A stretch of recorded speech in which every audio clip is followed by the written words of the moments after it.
Hello everyone.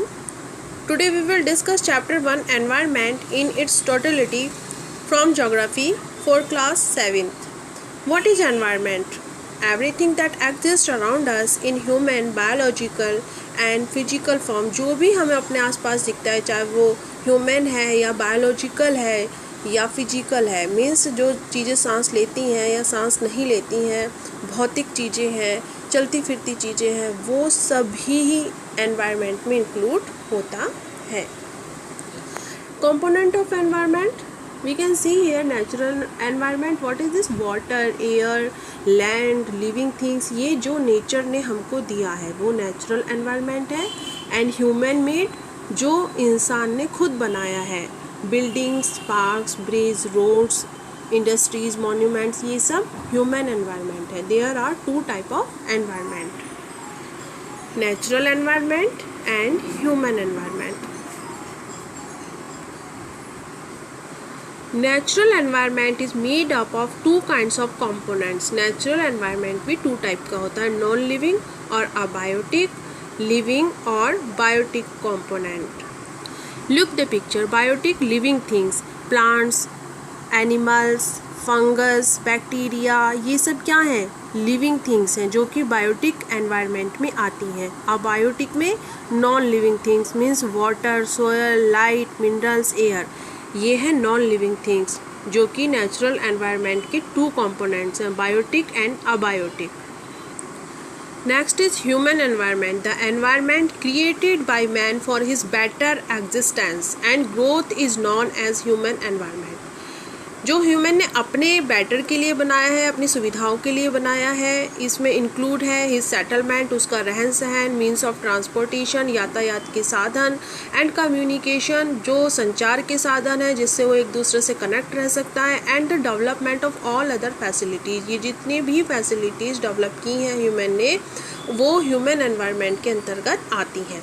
Division of environment.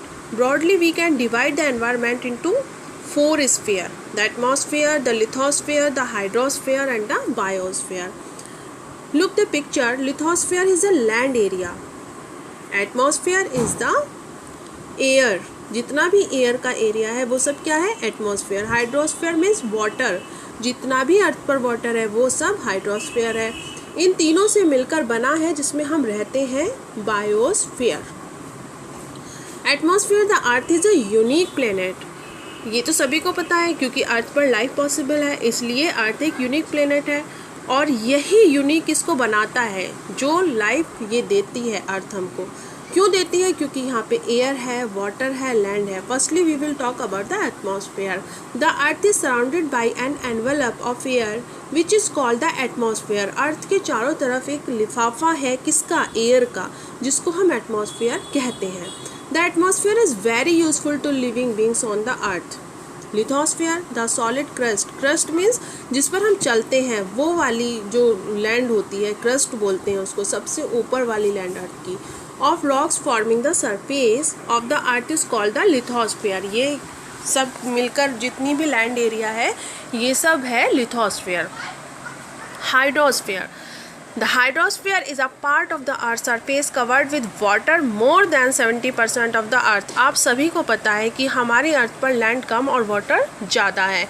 70% से भी ज़्यादा वाटर है जो कवर्ड है, अर्थ कवर्ड है इससे, और ये सारा एरिया होता है hydrosphere. Biosphere and ecosystem. The three major rims of the earth, the land, the water and the air. ये तीनों चीज़ें अर्थ पर हैं, इसीलिए अर्थ यूनिक है. क्योंकि लाइफ को पॉसिबिलिटी चाहिए. लाइफ पॉसिबल कब है? जब हमारे पास लैंड है, वाटर है, एयर है. ये तीनों चीज़ें मिलकर एक नैरो जोन बनाती हैं जिसको हम कहते हैं बायोस्फीयर, जिसमें कि हम रहते हैं. Next is all living organism, plant and animals live in this very zone. जितने भी प्लांट्स हैं, एनिमल्स हैं, वो सब इसी जोन में रहते हैं, बायोस्फीयर में. The biosphere is the unique features of the earth.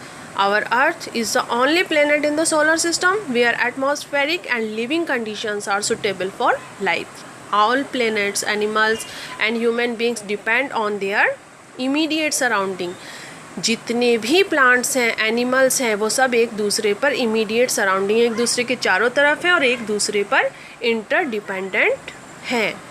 This relation between, ये जो उनके बीच का रिलेशन है, लिविंग ऑर्गेनिज्म एंड ऑर्गेनिज्म के बीच का जो रिलेशन है वही कहलाता है ecosystem.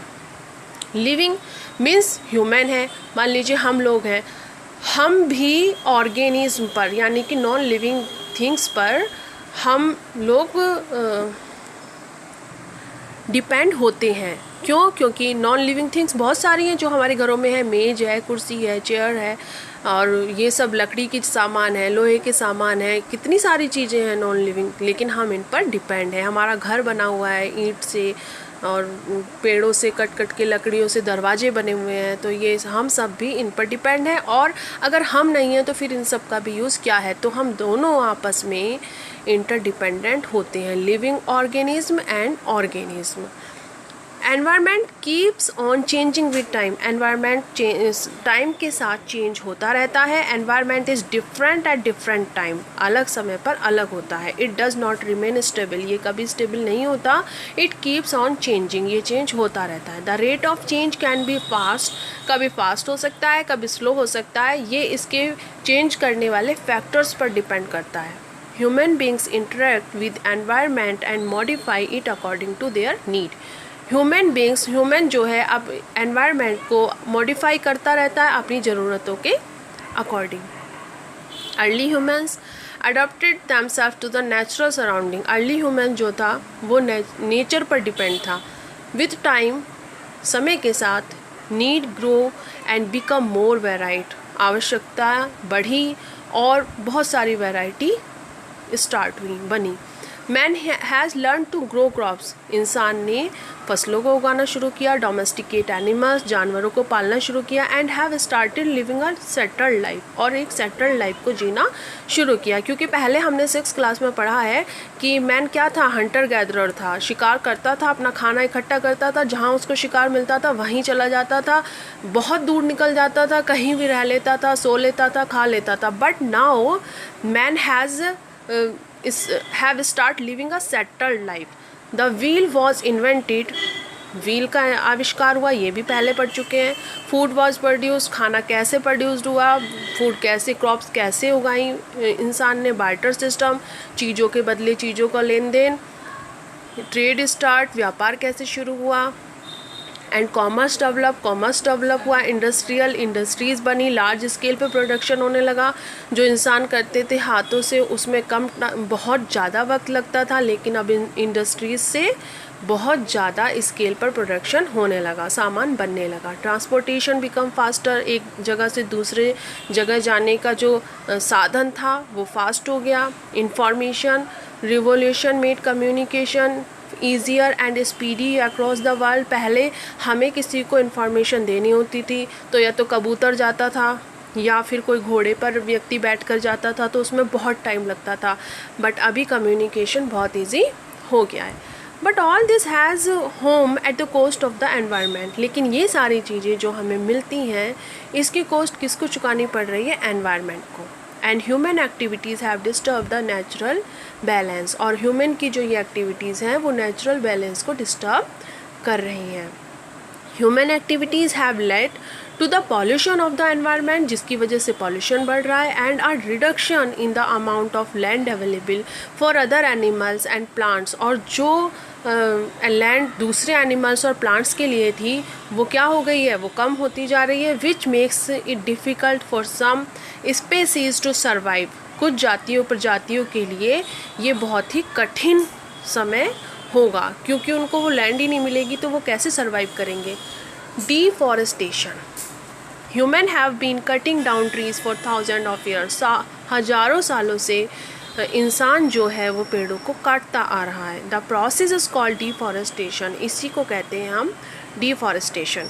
We do this to clear land for farming, हम इसको क्यों क्लियर कर रहे हैं? क्योंकि हमको खेती करनी है, हमको बिल्डिंग बनानी है, हमको पेड़ की लकड़ी चाहिए, हमको जलाने के लिए चाहिए लकड़ी, इसलिए हम इनको काटते हैं। हमको अपनी बिल्डिंग बनाने के लिए मटेरियल चाहिए। But the result of this deforestation are forest habitats are destroyed, लेकिन इसका रिज़ल्ट क्या है? इसका रिज़ल्ट है कि फॉरेस्ट में जो जानवर या जो उनके चारों तरफ का वातावरण था वो डिस्ट्रॉयड हो रहा है, ख़त्म हो रहा है। Soil erosion increase, soil erosion बढ़ रहा है जिसके कारण से बैरन लैंड मीन्स बंजर भूमि, जिसका कारण हो रहा है बंजर भूमि वो होती है जहाँ पर कोई भी पेड़ पौधा नहीं उगता। फ्लडिंग, बाढ़ आ रही है, लैंडस्लाइड्स हो रहे हैं। Atmospheric pollution is caused when forest are cleared by burning, अगर फॉरेस्ट को जलाकर ख़त्म किया जाता है तो वातावरण में पॉल्यूशन हो रहा है। तो इतने सारे रीज़न इस चीज़ से बढ़ रहे हैं।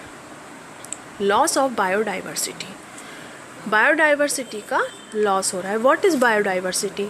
The wide range of species on the earth, जो अर्थ पर बहुत सारी प्रजातियों की एक रेंज है उसको हम कहते हैं बायोडाइवर्सिटी। बायोडाइवर्सिटी मीन जैव विविधता, जीवों में पाने वाली विभिन्नताएं। उदाहरण के लिए अगर हम रेगिस्तान के पौधे देखेंगे तो वह अलग मिलेंगे, वहाँ के जीव अलग मिलेंगे, तो यहाँ के जानवर, पेड़ पौधे, जीव जंतु अलग मिलेंगे, यानी उन सभी में अलग अलग विभिन्नताएं होंगी जिसको हम कहेंगे जैव विविध। For example, as source of new medicines there is also moral responsibility to look after the planet and its resources. ये हमारी मोरल ड्यूटी बनती है कि हम अपने प्लेनेट को और उसकी जो रिसोर्सेज हमको मिल रही हैं उनको रेस्पॉन्सिबिलिटी के साथ यूज़ करें।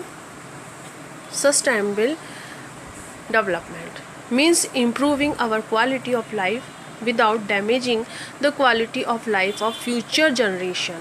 हमको ये किसके लिए बचाना है? हमारा काम तो चल रहा है बट हमको ये सारी चीज़ें फ्यूचर जनरेशन को भी मिल सके, इसलिए हमको इनको डैमेज होने से, इनको ख़त्म होने से बचाना है। It is important to all of us, not just the other inhabitants of the planet. ये हम सब पर डिपेंड करता है, हम सब के लिए इम्पोर्टेंट है। Sustainable development is achieved that involves each of us as individual and careful planning at local, regional and global levels। इस सब में हम सबको अलग अलग तरीके से, एक तरीके से इन्वॉल्व होना होगा और एक प्लानिंग करनी होगी जिससे कि हम लोकल तरीके से, रीजनल तरीके से, किसी भी तरीके से हम अपने एनवायरनमेंट को बचा सकें। Thank you very much.